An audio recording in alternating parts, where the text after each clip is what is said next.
I am thrilled to have Brittany Moore, the founder and visionary behind Be More Organized, as our guest on the Banking on Community podcast today. Be More Organized is a full-service lifestyle organization firm that specializes in tackling clients' entire to-do lists, relieving stress, and achieving a balance of design and functionality.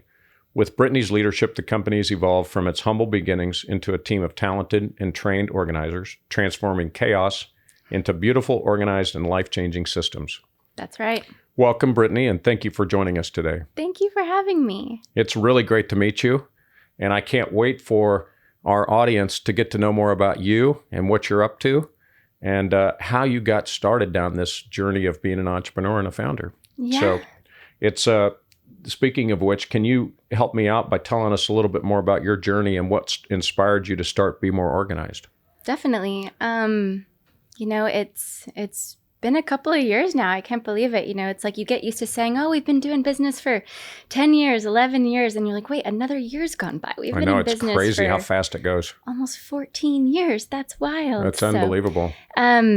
Originally, when I started the company, I had left a job in politics and just was looking for a passion, was looking for something that I was really passionate about doing and trying to think about what came naturally to me. Where do my natural talents and aptitudes lie? And I've always had a heart and an interest in organizing. I can remember back to being a teenager, babysitting, that I would just naturally organize kitchens and playrooms, and the clients would come home and be like, oh my gosh, can you do my garage while you're at it? And That's I'm like, funny. Well, I'm 12, so I should probably ask my parents. Probably should stay out of the garage. But it was one of those things that it was compulsive almost, right? Yeah. I couldn't help but look at something and think about what it could be, how it could be more efficient, how it could be more helpful, how it could be more calming. And that's something that I realized was not only a passion. And then I was in church a couple of years ago, and my pastor was giving this talk on pain to purpose and how we have this opportunity in life with the challenges and the pains that we experience to really see if there's a passion that was ignited there in our heart of, well, now I'm passionate about this and I want to do something about it. And it's interesting, I'm a wide open book. I had a relatively challenging childhood, and I don't recall a lot of that peace and just efficiency and calm in my life. And so it really makes sense that as an adult, that's where my passion lies. That's where you navigated to. Yeah, it's both honing in on a natural aptitude that I have for efficiency and for organization, and combining that with the passion for creating a space that both feels aesthetically pleasing, functional, efficient, and just really peaceful for the people in it. First-time entrepreneur, founder? Correct. Yes. One of soon to be 4 companies. I know you were telling me beforehand that you've got a lot on your plate and a lot of visions and plans for the future.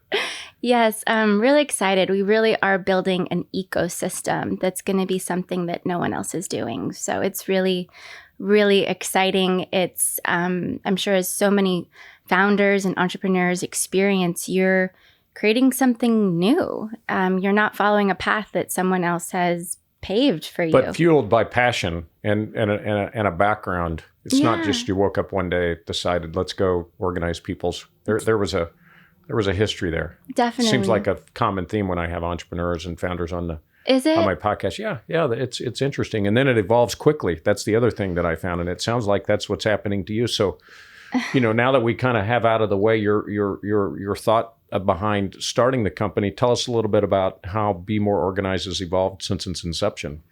Gosh, in so many ways, especially. And when did you first started out? Let's start there. Yeah. So when you first started out, what was your first client engagement like? What kinds of things were you doing in that first year for your clients? Right. So I think in that first year, I was really trying to, I cast a wide net and see, where is my target market? Who am I getting, right? And it was really amazing. Like one of those things that when you start a business, you think it's going to take you a while to ramp up. And I was just booked. So you would reach out and somebody would reach out to you and they would say, hey, can you come organize my household? Was it mostly households that you were working with and families? Mostly households and families. Yep. So the only two things that I got initially was I set up like a QuickBooks account and I got GoDaddy account and I set up a free website through them and I built it myself and it looked very just simple and clean.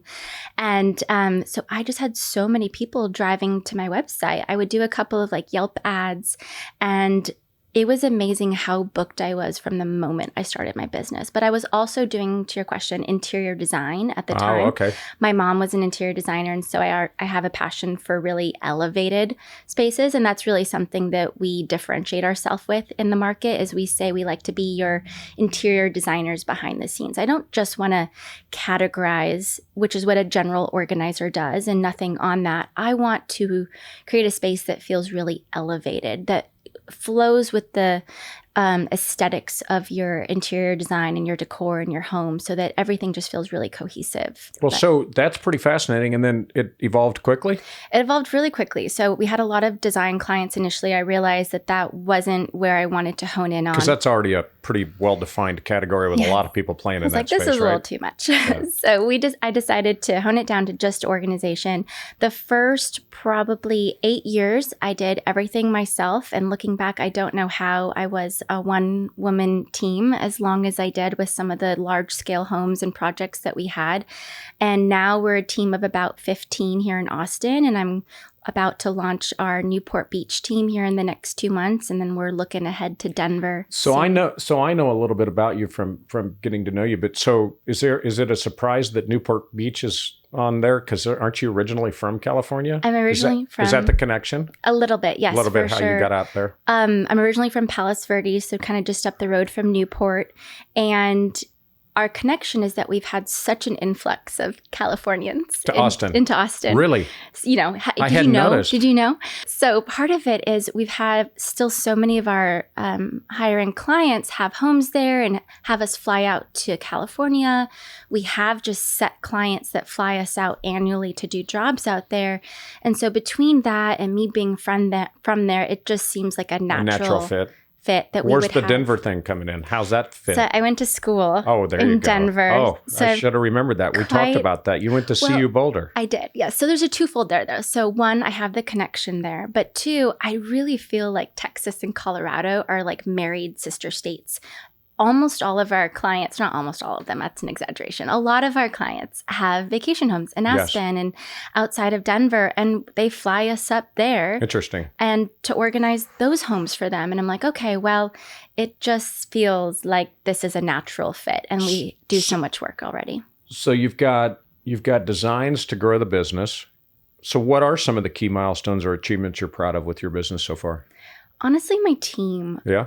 So I'm really inspired by Isadora Sharp, the CEO of the Four Seasons. Okay. I think there's very few companies that do culture and team first and customer service a very close second. Mm-hmm. The way they do. They talk about one of their values. First class. They're just first class, yeah, in every way. So I'm really inspired by them. I encourage my team to read his book. We talk about that a lot as just the four-season culture, and that's what we're going for. So how long was it before you hired your first team member after you started your business? Oh, it was like 8 years. Like I really did it on my own. So you really were doing it for a long, long time. A long time, and which is wild because, I mean, we don't go on site now with anything less than about 5 people. Is that right? And you have 15 people now? Mm-hmm. Fascinating. And that includes both some of our core team, but a lot of our core members are also organizers. So they'll do a week on site or a day on site per week or something like that, just to stay connected to the team and the culture, and then some of the internal duties that they're working on, so that it really just keeps that culture alive. Speaking of team, how hard is it to find team members? It is surprisingly easy. You're finding it to be easy. When we advertise, I mean, we get flooded. I did a hiring campaign on LinkedIn just like 2 weeks ago, and we had, I think, like 80 people apply. What's your secret sauce when you're hiring? How do you distinguish the one that fits for you? Because most small business, you don't get to hire very many people. So what wisdom can you impart on others that are listening How do you find the right ones? Yep. So we actually have a very set process. So when someone applies and we think they're a good fit, we try to make things really informal. I think sometimes when you make things too formal with interviewing, we've all been on both sides of interviews, or a lot of us have. It creates this like, okay, I'm going to sit up straight. I'm going to like act really perfect. And you're not allowing that person to, I think, really let down their guard and for you to just really get to know them. And so I prep the person ahead of time. Hey, this is a really casual coffee. I just want to get to know you. What kind of hobbies do you have? Do you have a dog?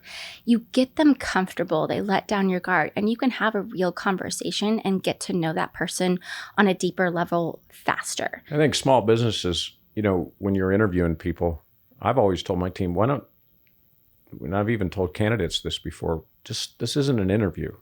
You're not trying, you're trying to decide whether this is a company you can be successful at. 100%. And so if the person gets past that stage and we think they're a good fit and whatnot, we onboard them to our HR payroll software and get them to sign our NDA, do a background check. Do you have a team of people that interviews them, or are you the only one that interviews them? We have a gatekeeper who does a quick coffee, and then assuming they like them, then I do a quick interview. Then you decide. And I'll forever do that. I want to be a gatekeeper to keep that culture alive. Sure. And then we do, it might sound silly, but we do a love languages test. We really want to know, where's your love language? Like, how do you love on others? Like, I'm very acts of service, and we know that most of our team members are high acts of service. And then we do another one called Working Genius. And then with those test results, we have you on site as much as we can for 2 weeks. So we do a trial program before we officially hire anyone. Wow. And then over that 2-week trial program, you work with every member of the team on as many jobs as we can, in kitchens and pantries and closets and just anywhere we can get you in the house so that you really experience the full breadth of what we do. From it sounds like you if I had to guess, you don't have a lot of turnover then. With that kind of a process on the front end. Absolutely not. Yeah. I don't know that we've ever had anyone leave, actually. Oh, that's awesome. Yeah. And then at the end, we do a survey 360. The team reviews the person reviews the team, and it has to be a 90+% buy-in for anyone to be added to the team. Great process. And then we do another assessment, the Harrison assessment at the end, to really understand how that person plots with their aptitudes against the rest of the team, so that we all understand really how to best communicate with each other and work together. We have kind of a motto that says no mean girls allowed. And so we really want a team of very humble, kind, genuine, just caring people. This isn't a competitive, catty environment. And I really think that's something that differentiates us in the industry. I would imagine your clients appreciate that. They do. That's the last thing they want either, right? Yeah, no, definitely. I mean, it's already a little bit of a challenge with anyone helping someone declutter. If I walked into your closet and I'm like, hey, you need to get rid of all your blazers, you're like, but I love my blazers. It's just, you've already got to be really careful about how you phrase things and how you talk to someone. And there's definitely a lot of psychology that goes into our job. So we need people that have high EQ, high empathy, and a high understanding of how to read the room. Interesting. So what do you find most fulfilling or rewarding about transforming chaos in organized systems for your clients? I think there's people, sometimes when I'm on an airplane, someone will be like, hey, what do you do? And I'll be like, oh, I'm a home organizer. And they're like, oh, like, what is that? And I kind of try to explain it. And sometimes they get it and sometimes they don't. And the ones who don't get it, I think sometimes only can hear the words like, you're just like an interior designer. You just like are someone that comes in and make things look pretty. And I'm like, it's so much deeper than that. There's so much like mental health, such a big mental health component to what we do. Whether it's creating that efficiency, decluttering things that are just taking up your space, that aren't serving you, that are just stressing you out. It's a really interesting like cycle. So a lot of times when we're unhappy or, having a hard day, and I'll throw girls under the bus right now and just say, let's just say a girl's had a hard day. She's like, I'm going to go shopping. I need to like buy a new pair of shoes or do something. That's going to make me feel better, right? And it's kind of this instant gratification culture that we live in. And so whether you go on Amazon or you go somewhere, you buy that thing. You do that enough, that stuff just becomes clutter and chaos because you don't have the right products to keep it organized. You don't have the right system. Now you have 200 pairs of shoes. You can't even find the one that matches it when you want to wear them. So that the stuff that we buy that we think is going to make us feel better really ends up just becoming the clutter in our lives that causes the stress. Have you ever had to fire a client? Gently. Yeah. I mean, we helped them and finished up the day or the job and got them to a good place. But you must have a really good schedule of hiring too, like you do with or client selection, like you do with hiring then? We do. I assume that you wouldn't want to work with everyone. There are definitely clients who, if let's just say maybe your husband's kind of urging you into this process, or you're not really excited about the thoughts of decluttering or someone moving your things around, you've got to, if you're just total control freak and you're not willing to kind of let an expert come in and be like, hey, let me help you. Let's do this Probably together. not going to work. It's not going to work well. Yeah, because if you're just going to look over our shoulder the whole time, it's like an artist, right? There really is an art to what we're doing and what we're designing and building, and it's like we're doing like a piece of art and a puzzle at the same time, right? Because you're thinking through strategy. Can that amount of books fit in this space? Okay, it can, but does that also create the right system for how the client's going to utilize that? Or should the books be over there? Because then that's where they're going to read them more. So it's not just making it look beautiful and thinking about the inventory and designing a place for it. It's like the system so they can use it. So they can use it, and it becomes really efficient. So how do you collaborate with your clients to understand their needs and goals when organizing their spaces? We do and walk us through that process, because I'm sure that's fraught with challenges as well in your business. That's actually that's the easy part. Oh, that's the easy part. That's the easy part. Really? Yeah, I mean, honestly, with the right client, it's all relatively easy. I think the hardest part sometimes for us is sourcing products right now. We're having a really hard time with supply chain, with like the Container Store and Amazon. I'm surprised. With things, yeah, right? And then honestly, it really makes it so hard for us to do our job well when I can't switch out all the hangers in your closet to make that look unison and cohesive and more calming when I've ordered the hangers and the Container Store promised me they would be there, and they're not there when I go to pick them up. So that's so the supply chain reaches into your business too. Oh, it's yeah. It's fascinating how I don't think anybody's been not affected by the supply chain. We are very product heavy. I'm a really big believer that there are like kind of 4 elements to organization.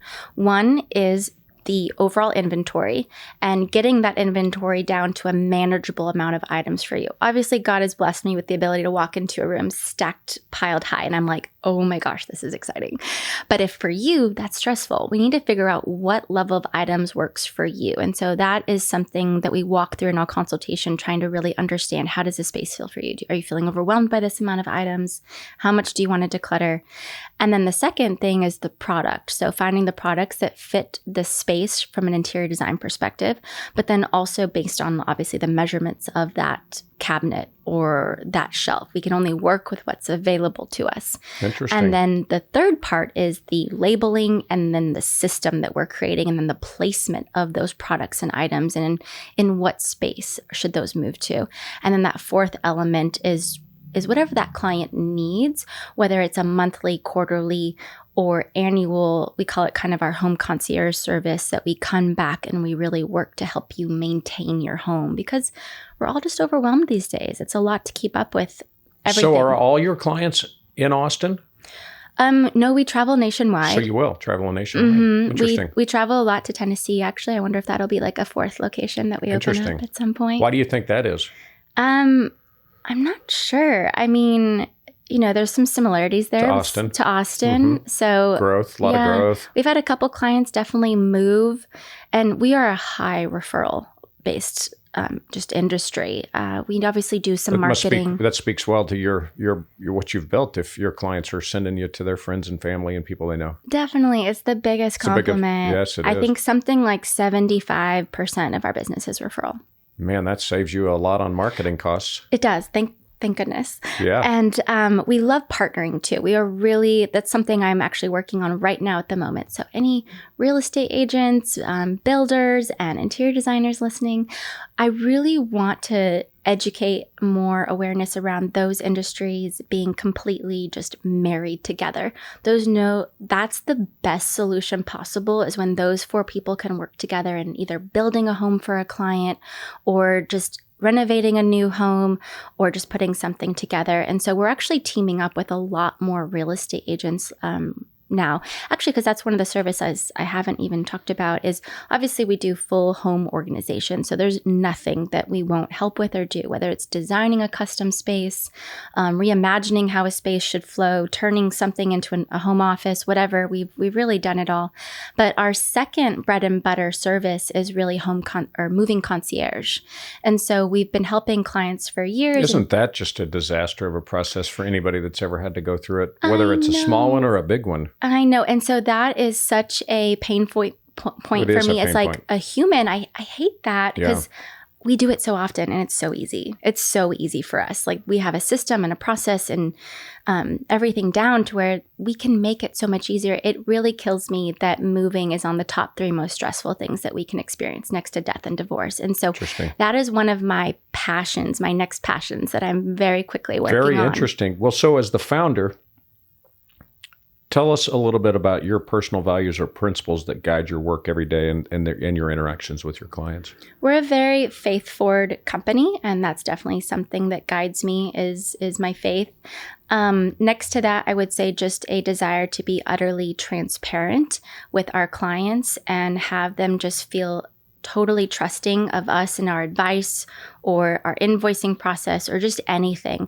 I want there to be this just very friendly relationship that we can develop with our clients. I mean, we organize everything from their underwear drawer to their cereal. So pretty intimate. Intimate, yeah. Yes. So we want there to be that level of, again, just trust and transparency. And so that's really something that comes through as a personal value of mine through the company as well. And I assume that that's how you recruit too.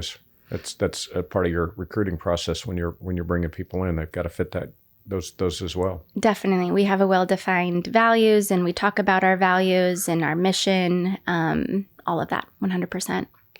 So we've touched on a couple of things here, but this is the chance for you to tell us a little bit about the future. So, and you mentioned a few things, but I want to unpack that a little bit. So when you envision your future of this company that you've started, tell us a little bit about that. And are there any current exciting projects or services or expansion on the horizon? And I know you've talked a little bit, you've intimated a few of those so far in this conversation, but let's unpack that a little bit. Tell us what the future looks like for you and your team. Definitely. It's hard to even know where to start. There's so many amazing things on the horizon for what we're trying to build as a new ecosystem. That's something that's not being done. I've invested so much in the last 6 to 9 months of just money, time, all of it, research. We've invested heavily in enterprise software in the last 6 months, which is just a grueling investment. Mm-hmm. But important and necessary if you're going to scale, right? Exactly. Very important. Some of the best advice was ever given to me is get on a software that has functionality that you don't really need right now, but that you think and hope and wish you'll need eventually. Because when you're running full pace, trying to then also migrate everything and do that, it's a lot. It takes a lot to learn a new enterprise software. And so we have really done a lot of work to automate our workflows and automate a lot of our processes to both take tasks off our team and just create a better customer service experience for our clients. And so that is something that we've invested quite a bit in the last few months so that Be More Organized alone can continue to grow and scale to other cities in the near future. And then on the service that I was just... And those other cities you mentioned earlier. Newport Beach, Denver. Yeah. And I heard something maybe Nashville. Maybe Nashville down the road. We're kind of dreaming about it right there now. You go. So we'll see what happens. One of our main services is just lifestyle organization, and that encompasses businesses, your car. I mean, we'll organize your G6, I mean, anything. We organize it all. But then our other bread and butter service is that moving concierge, which again is just that passion project of mine. So that's a real thing. You're moving forward with that. Yes, we are. Will that be a separate company? Yes and no. Yes and no, so we've had it as a service for years. We're marketing it more heavy now. We do end to end. So we come in, we do a couple decluttering sessions with the client ahead of time, get the space decluttered, work with the real estate agent to both get the home staged and ready for photography. So that's how we partner really well with real estate agents. And then we work with the client. We pack up the entire home. We have partners for reusable boxes and a moving company. And so we procure all of that and manage all of that for the client. And then we guarantee all boxes are unpacked within 48 hours and the full home is set up within 72. We get our AV guys, our electricians, our handymen, everyone to come in. We manage all of that and we put it to the client in just one easy invoice versus like a million different invoices. We'll get, drapes hung, TVs hung, all of it. So it's a really easy way for a client to move and hand off a lot of the things that are so stressful in a move. But so in tandem with that, it's become a passion of mine. And so there is let's just say, boxes company launching here soon in the next few months. Fascinating. And I'm going to acquire a moving company by the end of this year. And so that we will really be able to oversee the full process end to end. On the moving side. Of the moving experience. And our goal there is to create a luxury high-end white glove moving company that really aims to take the stress out of moving. Pretty ambitious. Yep. Way to go. Doing something different. Hey. And then due to our procurement issues, we are going to be taking a lot of our organizing products in-house and launching our own organizing products. Makes sense. I mean, if you're going to continue to be put to the back of the line at taking care of your clients, something's got to give. Yeah, we need to be able to provide that level of customer service that we promise. And so we need to be able to take these things in-house. What role do you see Be More Organized taking in the broader Austin community and the business community, and as you continue to grow? How are those initiatives looking for you in terms of partnerships that you're helping establish to further impact the lives of individuals and families? I love that question.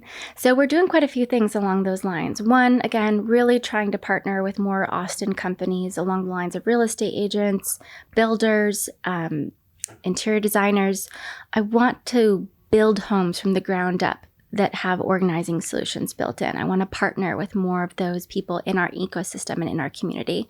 We're also going to be launching next quarter a new initiative that will be quarterly, where we're going to post something on social media asking our community to refer us to someone who is in need of our services. So whether it's a working mom or someone who's so that's your foray into giving back. We want to do a quarterly initiative to give back to the community where we post it out there. I think that's fantastic. And people refer us to people who need our services. That's such a perfect way to plug in. Yeah, and so that's something that we're going to be launching soon. But I also really think, there's so many home organizers now.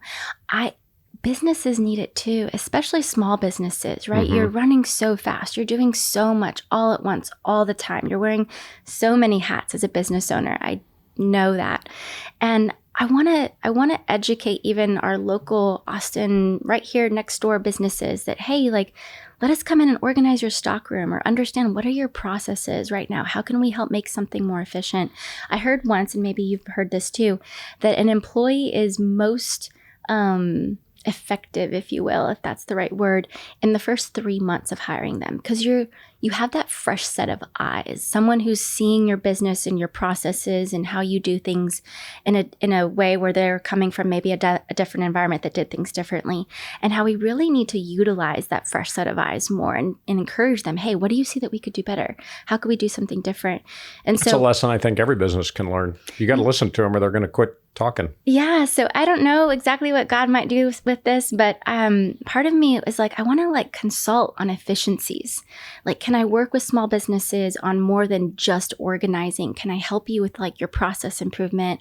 And that's something that I've become really interested in as we've dove into this enterprise software landscape and integrating all these different softwares and creating these efficiencies on our own business that, man, I wonder there's so many businesses out there that probably don't have the time or maybe the aptitude to then look at their business this way. It's always a challenge for every entrepreneur to focus on the things, but it sounds like you've been doing this long enough that you've got a good enough team that's going to give you, is that the case? Do you feel like you have a good enough team to where you can then pivot a little bit and start thinking about some of these things and moving them forward? Yes. So I'm actually working to scale myself out of the day-to-day here in the next 2 weeks. Good luck.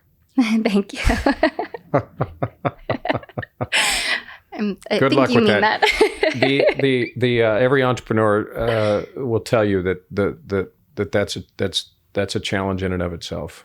We've had such a great track record for hiring great people. Yeah. And so the thing is we're working to get a lead in place to lead the team and manage the team on a daily basis. I know you'll do great. I was kidding when I said No, good I luck. know you are.